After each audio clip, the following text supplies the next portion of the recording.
Excerpt from a local newspaper. Ominous unknown killer is still at large. After weeks of unexplained murders, the ominous unknown killer is still on the rise. After little evidence has been found, a young boy states that he survived one of the killer's attacks and bravely tells his story. "I had a bad dream, and I woke up in the middle of the night," says the boy. "I saw that for some reason the window was open, even though I remember it being closed before I went to bed. I got up and shut it once more. Afterwards, I simply crawled under my covers and tried to get back to sleep. That's when I had a strange feeling, like someone was watching me. I looked up and nearly jumped out of bed. There, in the little ray of light, illuminating from between my curtains, were a pair of two eyes. These weren't regular eyes. They were dark, ominous eyes.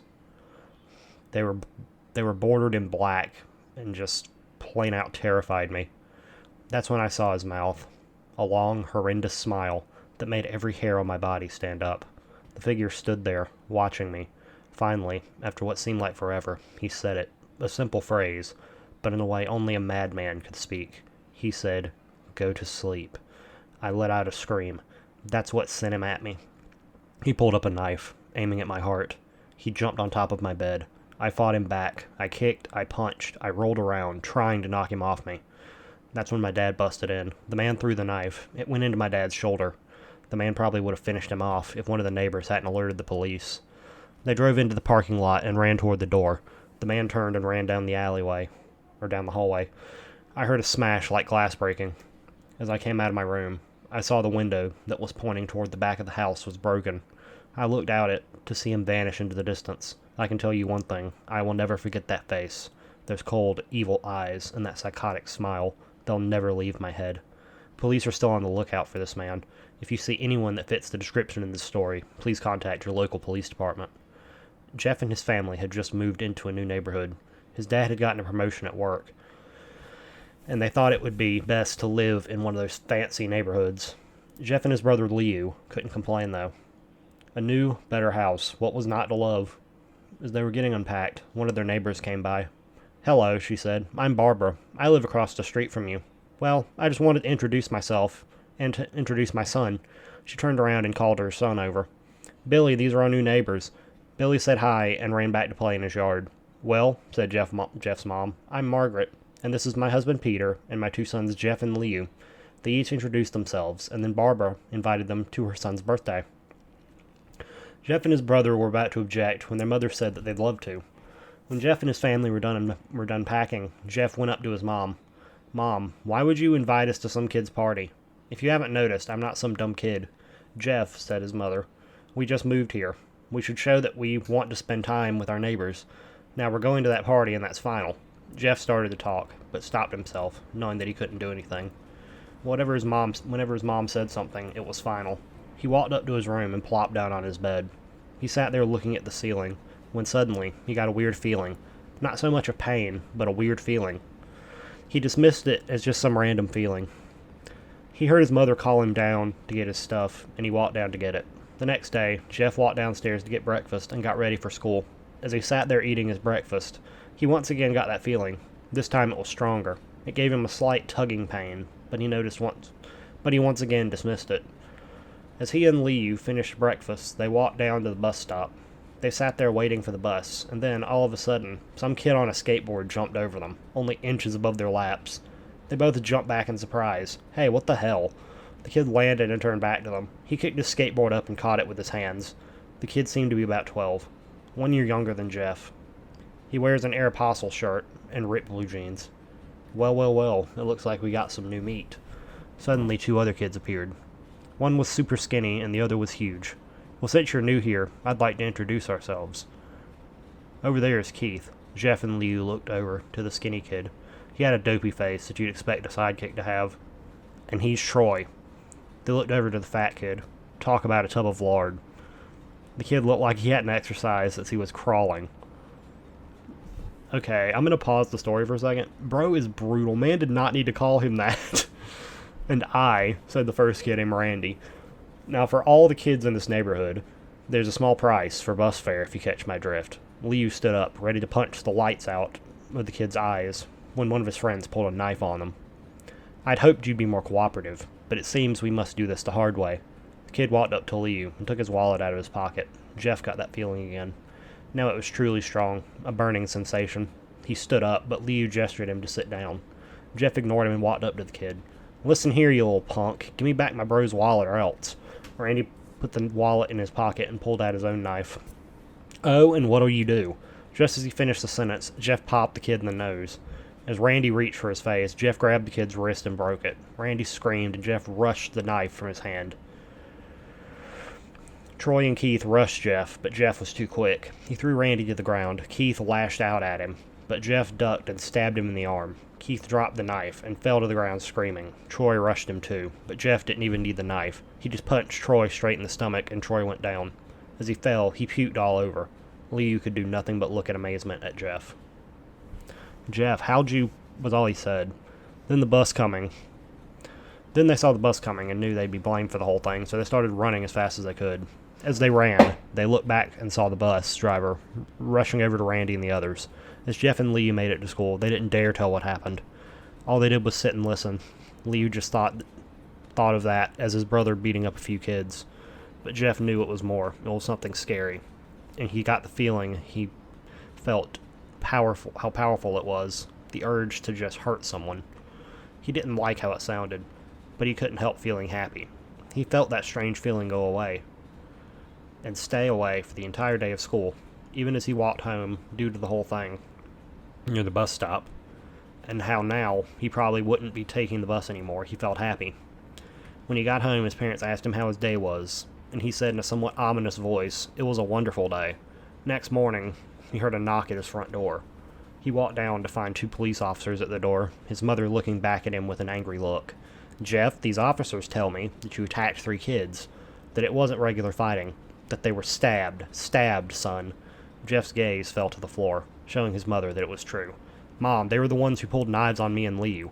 "Son," said one of the cops, "we found 3 kids, 2 stabbed, 1 having a bruise on his stomach, and we have witnesses proving that you fled the scene. Now what does that tell us?" Jeff knew it was no use. He could say him and Liu had been attacked, but then there was no proof it was not them who attacked first. They couldn't say that they weren't fleeing, because truth was they were. So Jeff couldn't defend himself or Liu. "Son, call your brother." Jeff couldn't do it, since it was him who beat up all the kids. "Sir, it was me. I was the one who beat the kids up. Liu tried to hold me back, but he couldn't stop me." The cop looked at his partner, and they both nodded. "Well, kid, looks like a year in juvie." "Wait," says Liu. They all looked up to see him holding a knife. The officers pulled their guns and locked them on Liu. "It was me who I beat up those little punks. I have the marks to prove it." He lifted his sleeve to reveal cuts and bruises as if he was in a struggle. "Just put the knife down," said the officer. Liu held up the knife and dropped it to the ground. He put his hands up and walked over to the cops.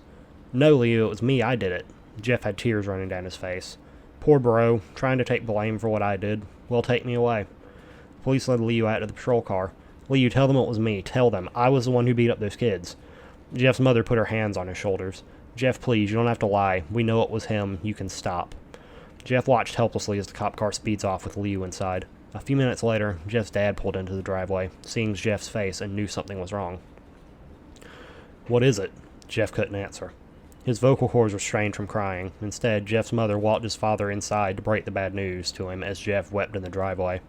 After an hour or so, Jeff walked back into the house, seeing that his parents were both shocked, sad, and disappointed. He couldn't look at them. He couldn't see how they thought of Liu when it was his fault. He just went to sleep, trying to get the whole thing off his mind. 2 days went by with no word from Liu at JDC.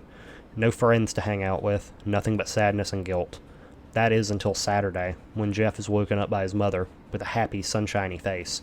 "Jeff, it's today," she said as she opened up the curtains and let light flood the room. What's today?" asked Jeff as he stirred awake. "It's Billy's party." He was now fully awake. "You're joking, right? You don't expect me to go to some kid's party after—" There was a long pause. "Jeff, we both know what happened. I think this party could be the thing that brightens up the past days. Now get dressed." Jeff's mother walked out of the room, downstairs, to get ready herself. He fought himself to get up. He picked out a random shirt and a pair of jeans and walked downstairs. He saw his mother and father all dressed up, his mother in a dress and father in a suit. He thought, why would they dress so fancy to go to a kid's party? "Son, is that what you're going to wear?" said Jeff's mom. "Better than wearing too much," he said. His mother pushed down the feeling to yell at him and hit it with a smile. "Now, Jeff, we may be overdressed, but this is how you go if you want to make an impression," said his father. Jeff grunted and went back to his room. "I don't have any fancy clothes," he yells downstairs. "Just pick something," called his mother. He looked around in his closet for what he would call fancy. He found a pair of black dress pants he had for special occasions and an undershirt. He couldn't find a shirt to go with it, though. He looked around and found only striped and patterned shirts, none of which go with dress pants. Finally, he found a white hoodie and put it on. "You're wearing that?" they both said. His mother looked at her watch. "Oh, no time to change. Let's just go," she said as she herded Jeff and his father out the door. They crossed the street over to Barbara and Billy's house. They knocked on the door, and at it appeared Barbara, just like his parents, way overdressed. As they walked inside, all Jeff could see were adults, no kids. "The kids are out in the yard. Jeff, how about you go meet some of them?" said Barbara. Jeff walked outside to a yard full of kids. They were running around in weird cowboy costumes and shooting each other with plastic guns. He might as well be standing in a Toys R Us. Suddenly, a kid came up to him and handed him a toy gun and a hat. "Hey, wanna play?" he said. No, kid, I'm way too old for this stuff." The kid looked at him with a weird puppy dog face. "Please," said the kid. "Fine," said Jeff. He put on the hat and pretended to shoot at the kids. At first, he thought it was totally ridiculous, but then he actually started to have fun. It might not have been super cool, but it was the first time he had done something that took his mind off of Liu. So he played with the kids for a while until he heard a noise, a weird rolling noise. Then it hit him. Randy, Troy, and Keith all jumped over the fence on their skateboards. Jeff dropped the fake gun and ripped off the hat. Randy looked at Jeff with a burning hatred. "Hello, Jeff, is it?" he said. "We have some unfinished business." Jeff saw his bruised nose. "I think we're even. I just beat the crap out of you and you got my brother sent to juvie." Randy got an angry look in his eyes. "Oh no, I don't go for even. I go for winning. You may have kicked our asses that one day, but not today." As he said that, Randy rushed at Jeff. They both fell to the ground. Randy punched Jeff in the nose, and Jeff grabbed him by the ears and headbutted him. Jeff pushed Randy off of him, and both rose to their feet. Kids were screaming and parents were rushing out of the house. Troy and Keith both pulled guns out of their pockets. "No one interrupts or guts will fly," they said. Randy pulled a knife on Jeff and stabbed it into his shoulder. Jeff screamed and fell to his knees. Randy started kicking him in the face. After 3 kicks, Jeff grabbed his foot and twisted it, causing Randy to fall to the ground. Jeff stood up and walked toward the back door. Troy helped him. "Need a hand?" He picks Jeff up by the back of the collar and throws him through the patio door. As Jeff tries to stand, he's kicked down to the ground. Randy repeatedly starts kicking Jeff until he starts coughing up blood. "Come on, Jeff, fight me." He picks Jeff up and throws him into the kitchen. Randy sees a bottle of vodka on the counter and smashes the glass over Jeff's head. "Fight." He throws Jeff back into the living room. "Come on, Jeff, look at me." Jeff glances up, his face riddled with blood. "I was the one who got your brother sent to juvie, and now you're just going to sit here and let him rot in there for a whole year? You should be ashamed." Jeff starts to get up. "Oh, finally, you stand and fight." Jeff's now to his feet, blood and vodka on his face. Once again, he gets that strange feeling, the one in which he hasn't felt in a while. "Finally, he's up," says Randy as he runs at Jeff. That's when it happens.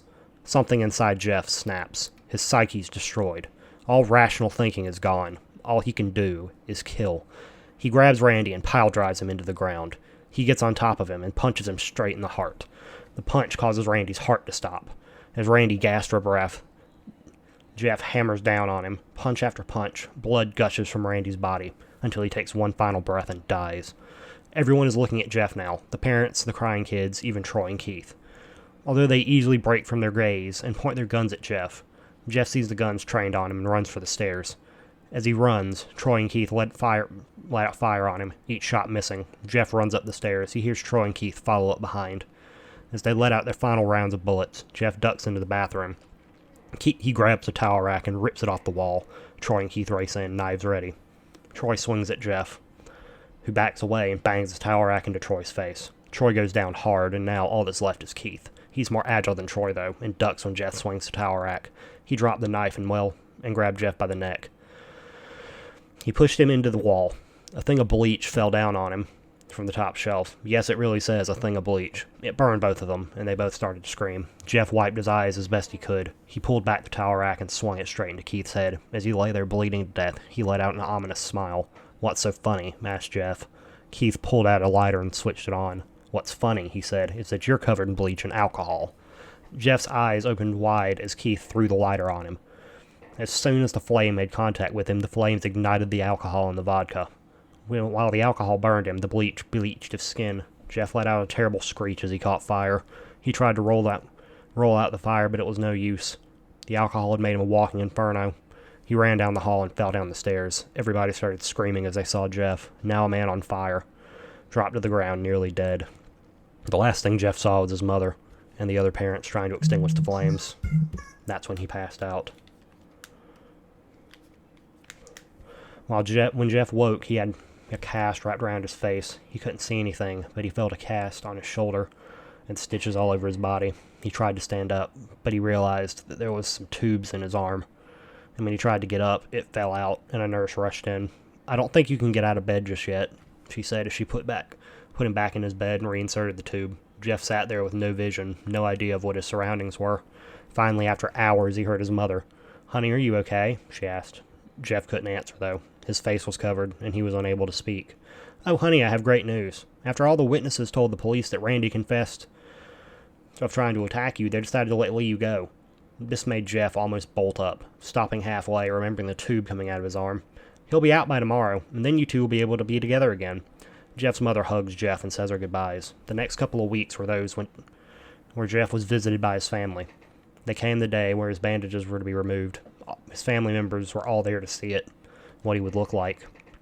As the doctors unwrapped the bandages from Jeff's face, everyone was on the edge of their seats. They waited until the last bandage, holding the cover over his face, was almost removed. "Let's hope for the best," said the doctor. He quickly pulled the cloth, letting the rest fall from Jeff's face. Jeff's mother screamed at the sight of his face. Liu and Jeff's dad stared awestruck at his face. What happened to my face?" Jeff said. He rushed out of bed and ran to the bathroom. He looked in the mirror and saw the cause of the distress. His face was horrible. His lips were burnt to a shade of red. His face was turned into a pure white color, and his hair singed from brown to black. He slowly put his hand to his face. It had a leathery feel to it now. He looked back at his family, then back at the mirror. "Jeff," said Liu, "it's not that bad." "Not that bad?" said Jeff. "It's perfect." His family was equally surprised. Jeff started laughing uncontrollably, Jesus. His parents noticed that his left eye and his hand were twitching. "Jeff, are you okay?" "Okay, I've never felt more happy. Look at me. This face goes perfectly with me." He couldn't stop laughing. He stroked his face, feeling it, looking at it in the mirror. What caused this? Well, you may recall when Jeff was fighting Randy. Something in his mind, his sanity snapped. Now he was left as a crazy killing machine. His parents didn't know. "Doctor," said Jeff's mom, "is my son all right, in the head?" "Oh yes, this behavior is typical for patients that have taken a very large amount of painkillers. If this behavior doesn't change in a few weeks, bring him back here and we'll give him a psych test." "Oh, thank you, doctor." Jeff's mother went over to Jeff. "Jeff, sweetie, it's time to go." Jeff looked away from the mirror. His face still formed into a crazy smile. "'Kay, Mommy." His mother took him by the shoulder and took him to get his clothes. This is what came in," said the lady at the desk. Jeff's mom looked down to see the black dress pants and white hoodie her son wore. Now they were clean of blood and now stitched together. Jeff's mother led him to his room and made him put his clothes on. Then they left, not knowing that this was the final day of life. Later that night, Jeff's mother woke to the sound coming from the bedroom. It sounded as if someone was crying. She slowly walked over to see what it was. When she looked into the bathroom, she saw a horrendous sight. Jeff had taken a knife and carved a smile into his cheeks. "Jeff, what are you doing?" asked his mother. Jeff looked over to his mother. "I couldn't keep smiling. It hurt after a while. Now I can smile forever." Jeff's mother noticed his eyes, ringed in black. Your eyes." His eyes were seemingly never closing. "I couldn't see my face. I got tired and my eyes started to close. I burned out the eyelids so I could forever see myself, my new face." Jeff's mother slowly started to back away, seeing that her son was going insane. "What's wrong, Mom? Aren't I beautiful?" "Yes, son," she said. "Yes, you are. Let me go get your dad so he can see your face." She ran to the room and shook Jeff's dad from his sleep. "Honey, get the gun." She stopped. She saw Jeff in the doorway, holding a knife. "Mom, you lied." That's the last thing they heard as Jeff rushed them with a knife, gutting both of them. His brother Liu woke up, startled by the noise. He didn't hear anything else, so he just shut his eyes and went back to sleep. As he was on the border of slumber, he got the strangest feeling that someone was watching him. He looked up before Jeff's hand covered his mouth. He slowly raised the knife, ready to plunge it into Liu. Liu thrashed here and there, trying to escape Jeff's grip. Shh, Jeff said. Just go to sleep. I hope you guys have enjoyed Jeff the Killer. That was certainly a story, the story of all time. That was not as scary as I remember it being when I was like 10.